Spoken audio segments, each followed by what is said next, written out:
Once again, we'd like to welcome everyone to Randy and Candy Yao's Extreme Desire podcast, where we meet, talk, learn, and hear from some of the legends and people in the real world of hunting, where we keep things down to earth with real people. So we're here today with Dieter Kaboth. He's 4-time world champion elk calling, and we brought him in to help us with our ladies hunting camp. I've known Dieter for about a year now, and we follow each other on social media, met through Wayne Carlton.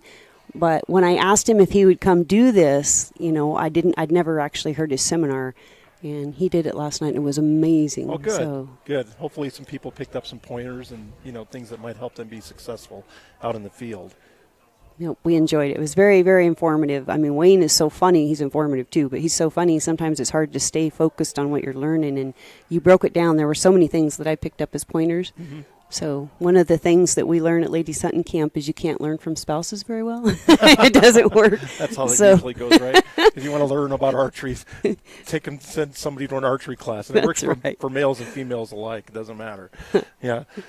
So tell me a little bit about, I know you've the world champion 4 times, but how'd you get into this and kind of where are you at in life with calling? Well, I started, it was right around 1985, I'd say.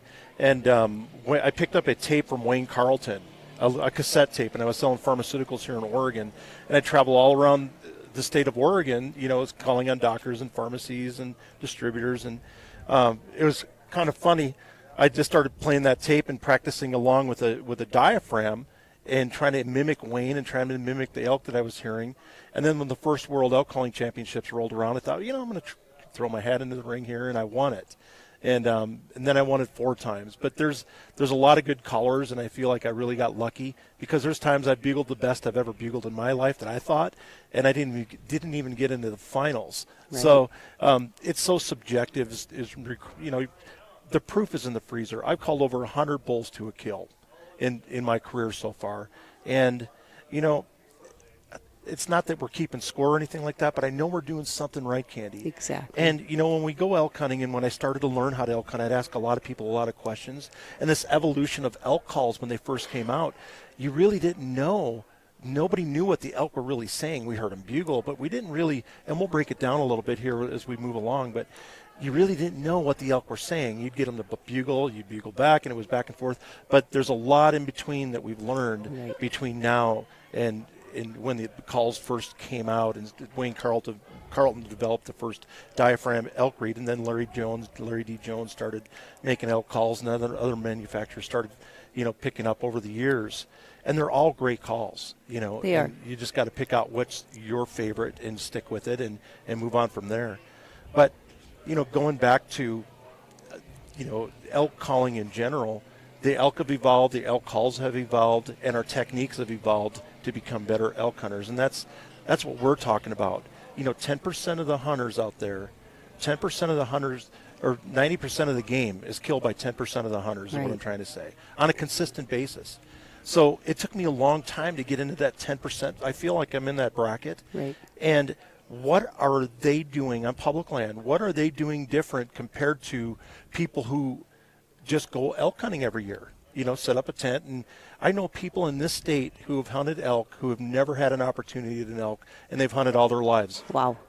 It's just, you're very fortunate because you and Randy know what you're doing out there. You fall within that elite group, and I don't mean to put ourselves apart. It's just we're doing things different. We're not any different than anybody else. I mean, look at me. I'm not an athlete hunter, but I'll guarantee you I call an elk, and I don't have to run them down. I call them to me. Right. It's a little different.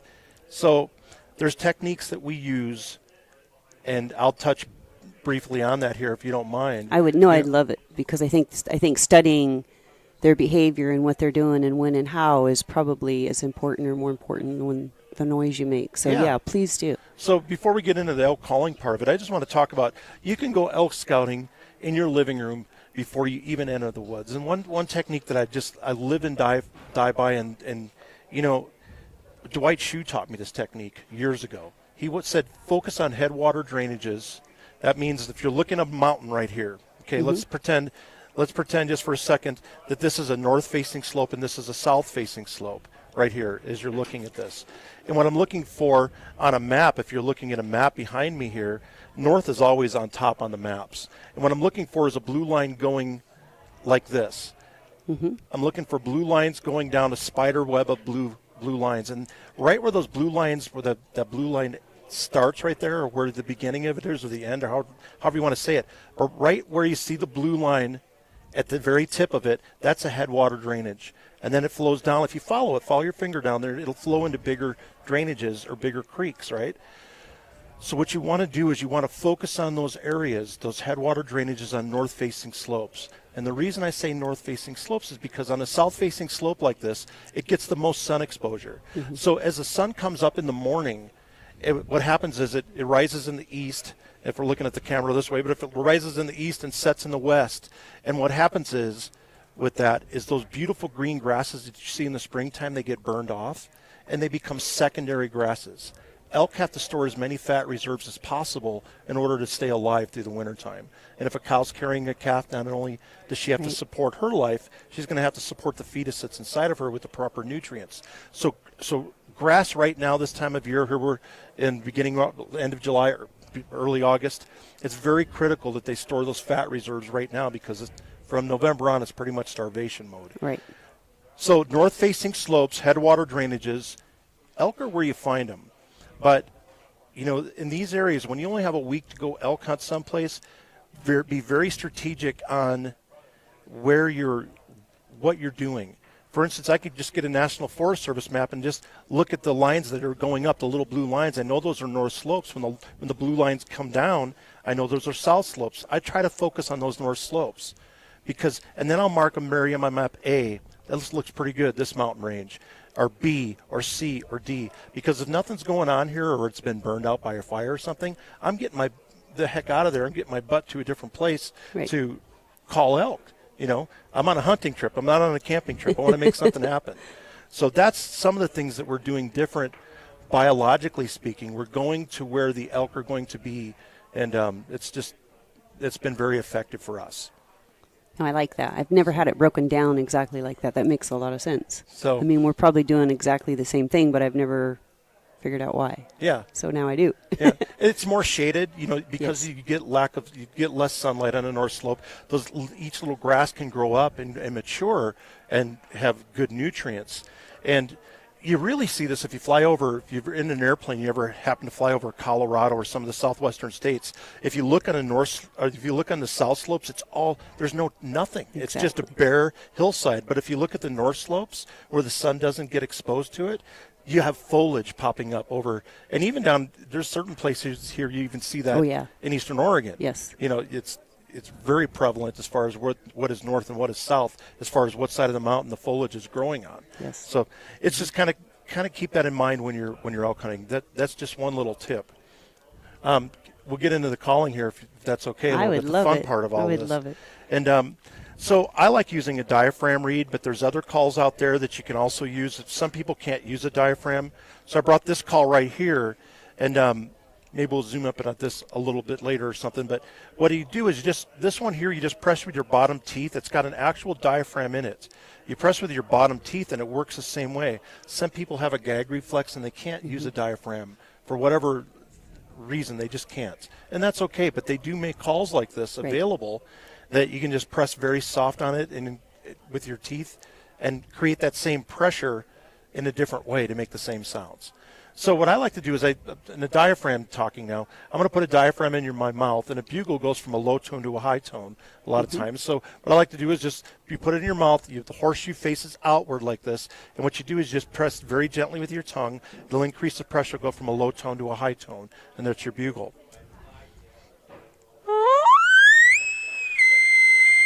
Like that. Now there's some things we can add to this, or if you're using this call, same thing. Press soft with your teeth and increase the pressure, or some just have a disc on here. You just use your lip. Same principle. Same thing. Soft to hard makes your bugle. Now, there's some things you can add to add some realism to it. For in the beginning, you want to growl a little bit like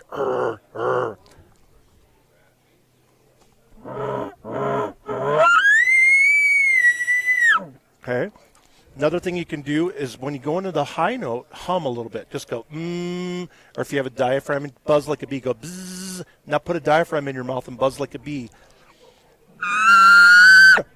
Now as I go into the high note, it'll sound a little bit more realistic. When I start buzzing like a bee, I'm going to lift my finger so you can hear it.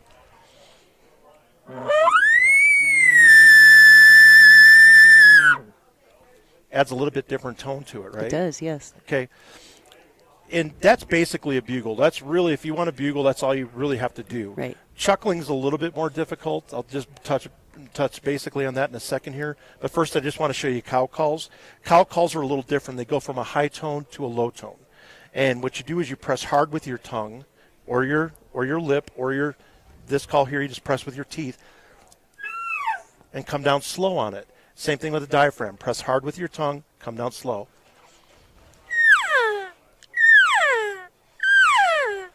That's a cow call.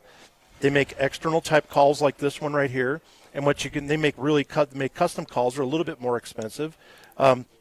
They work just the same. They're just a little bit prettier barrels on them if you look at them. But here's a call right here that costs $15, and you'll have this in your pocket or tie a lanyard around it. You'll have this call for 20 years. Yes. Okay. But what you do is you just press your teeth on this right very lightly, and you just slide your lip to the rubber band.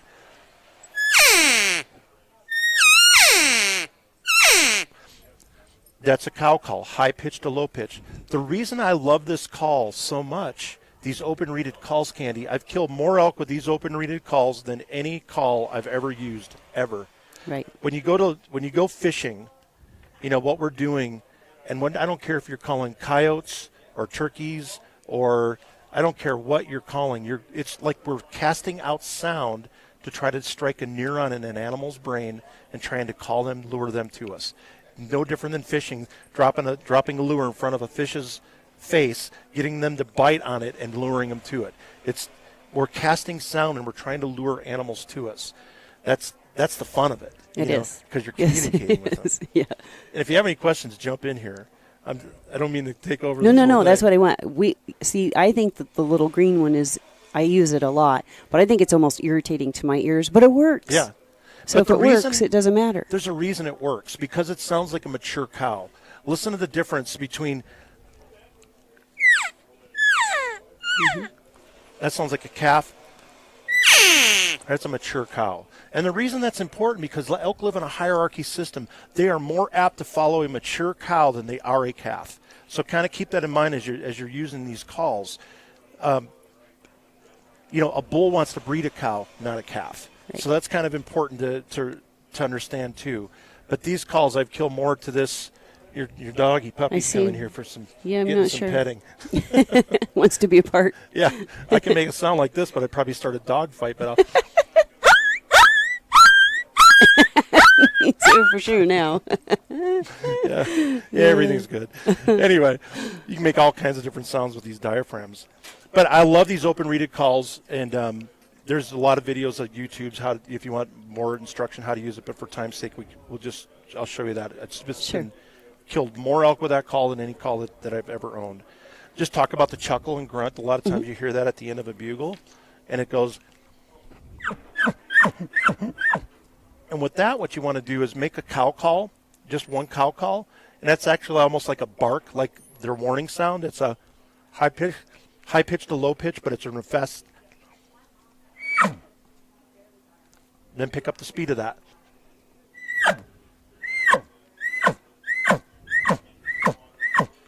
At the end of it, I'm going with each call. Adds a different sound to it, more realistic. A thump.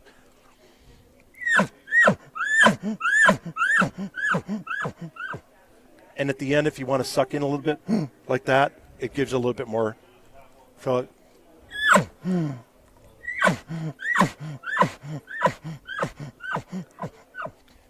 you got the picture. Exactly. So that's how that works. It sounds like a big old bull coming down the trail ready to kick your rear. And let's talk about bulls coming in. That's a good point. Early season, I like to be real aggressive, like here in Oregon.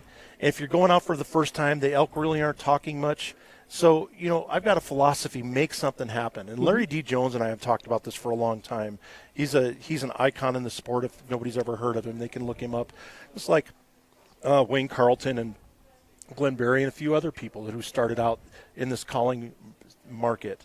But you can do some YouTubes and learn about elk calls and learn how to use them. We have this internet that's available to you. It is amazing nowadays. You can pick up a lot. But early season, I like to be very aggressive. In one direction, I like to sound like a big, huge herd bull, add a lot of growling to it. And in another direction, I like it to sound like a little weenie bull. So...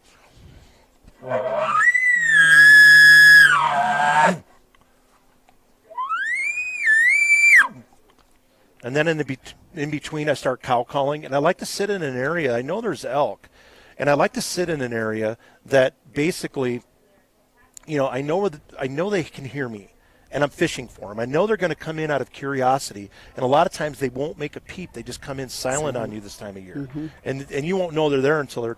So if you and I were hunting together, Candy, I like to get a crosswind like this, and if we're hunting behind us here, if I get a crosswind like this, I'm going to set you up at a 45-degree angle to me, because if that elk's over here, he's going to try to circle around me to try to smell me. They do it all the time, and they don't do it to see if you're using a Rocky Jacobson type call or Wayne Carlton type call. They're doing it.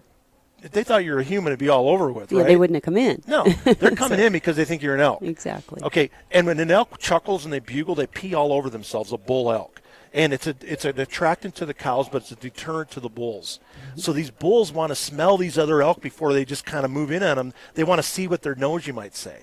So I'm going to put you at a 45-degree angle to me, and as that bull's trying to sneak in on me, you're possibly going to get the shot. I like to put you out 40, 60 yards out there, because a lot of times they'll circle out about that far, and you get a close shot, hopefully. I ask as a caller that you never make a peep. Right. No. At all. Let me do all the calling. And half of my calling sometimes is just stomping the ground and stuff. Now, if you're doing this by yourself, and Randy brought up a good point, if you're doing this by yourself, it's leapfrog yourself. So make these calls, and then get your butt up there about, 50 to 60, 70 yards. Keep leapfrog, and don't make a sound. Let the elk come to you. Now, I make this routine about every 10 minutes, and then I shut up. And then if you're by yourself, leapfrog yourself. Move in that 45-degree angle. But if you're there, it allows me to sit here. Half of my calling, I'm stomping the ground a little bit. I'm snapping twigs. I'm raking a tree to imitate a bull raking his antlers. And you're just sitting up there just waiting for the shot. And you're smiling because I know you've been in this position. I've been there. It's fun. Yeah. And it's effective. It is effective, yes. But you got to play that psychological game with them. You got to know what they're going to do. We didn't know this in the beginning, right. About circling the calls and all of this until they started busting us. And then we thought, well, we got to change our strategy to start to become more successful. When I started doing this in the Hefner unit here in Oregon, I mean, that elk would get downwind of me. I didn't even know he was there until all of a sudden the woods just exploded and he can't get out of his skin fast enough to run away from me. So, yeah, it's just trial and error, and we're bringing this together, even this podcast and this ladies event, to try to take all these shortcuts that you can learn right now to get yourself into that 10% bracket of killing 90% of the game out there. Exactly. We want the ladies here to have that opportunity when they go out there, so they're not just fumbling around the woods. And there's a lot of guys, Candy. It's not just girls. Right, yeah. There's a lot of guys. Probably more guys. There's more guys out there hunting than women. That's probably a fact. But the problem is, they don't know this either. There's a lot of guys. When I had my archery shop over in Clackamas, there's a lot of guys that have never killed an elk and they've hunted their whole lives. And we're going out killing elk every year. Exactly. What are we doing different? Exactly. So it's just things, I little think things it's that like studying then that behavior and knowing when, like, so many people that. I mean, we love to go take other people hunting if we can. We're pretty busy, but they're so into the bugle and the cow call that they don't do them at the right time. And in fact, that immediately the elk are saying, "Whoa."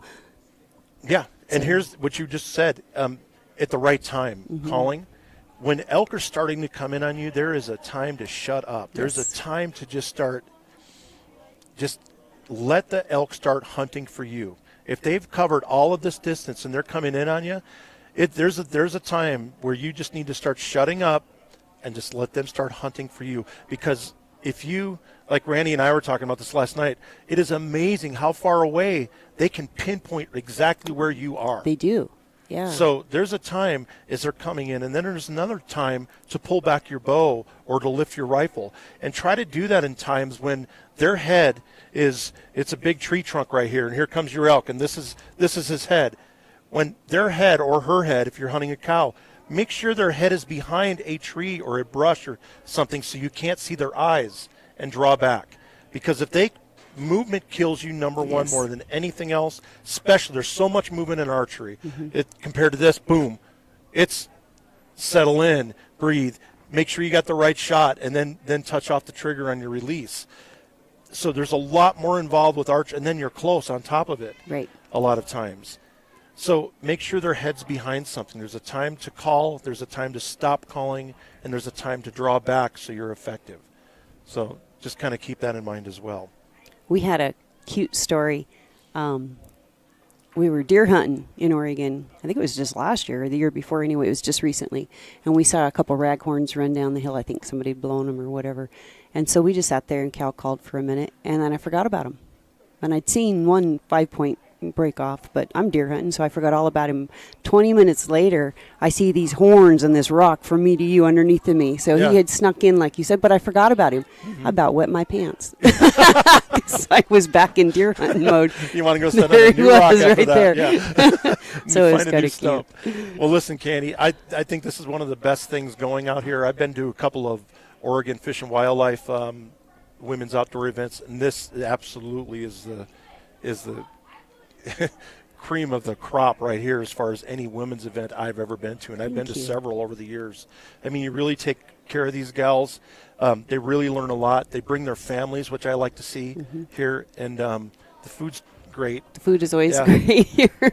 But they do. You learn a lot, and I learn a lot, and it's all about learning. If you think we go out and I talk about the 10% of the elk hunters killing 90% of the game. If you think that, just like you guys, if we think we know it all, we don't. Absolutely. I am humbled by elk every single year, and if it doesn't work out the first time, keep trying and keep trying. There's more than one elk out there. Yes. So don't get discouraged. Keep going after the elk. Get in areas that are elky. Don't be afraid to move around. Look on your National Forest Service maps, really pinpoint where you want to go. Walk in the woods with a strategy. Just don't walk into the woods and go, oh, this is all beautiful. And it is. It is beautiful. But, you have to have a plan. I appreciate you letting me be here. You betcha. Thank you so much for coming. The ladies so absolutely loved it. So, good. And they're going to be talking you up for a long time now. Oh, thanks. I just hope when I come back next year, I just hope I see the success pictures. Oh, you will. That's what I hope. So, awesome. All right. Thanks again. Thank you very much.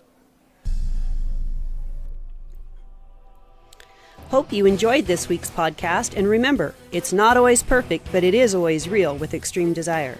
Please always remember we cannot continue without social media these days.